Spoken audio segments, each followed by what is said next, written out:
2016.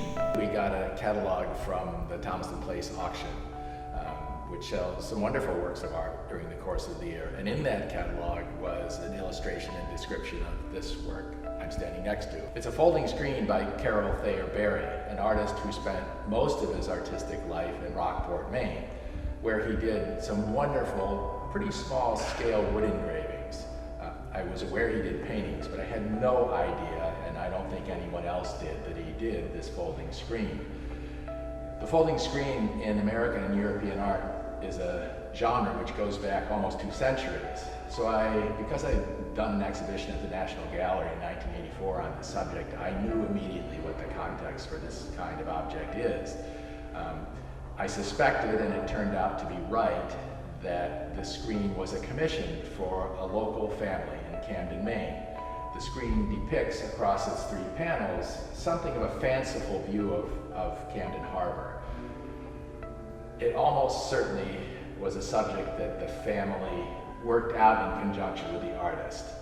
And why I thought it was a commission is that it's so unlikely for an artist to make something like this on speculation.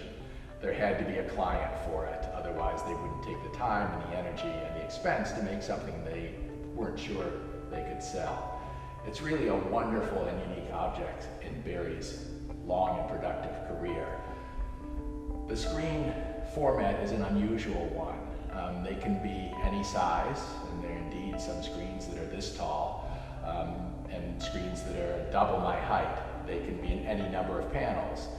They can be hinged so they can be folded, and thus their imagery can be read in different ways depending on how it's folded. So there's this artistic conception behind the nature of making an image across the panels of a folding screen. But what's exciting about the object is that it also had a function in someone's home. One of them being that one could dress or undress behind the screen. It could be placed in front of a window to block out light or to create a private passageway in a dining room.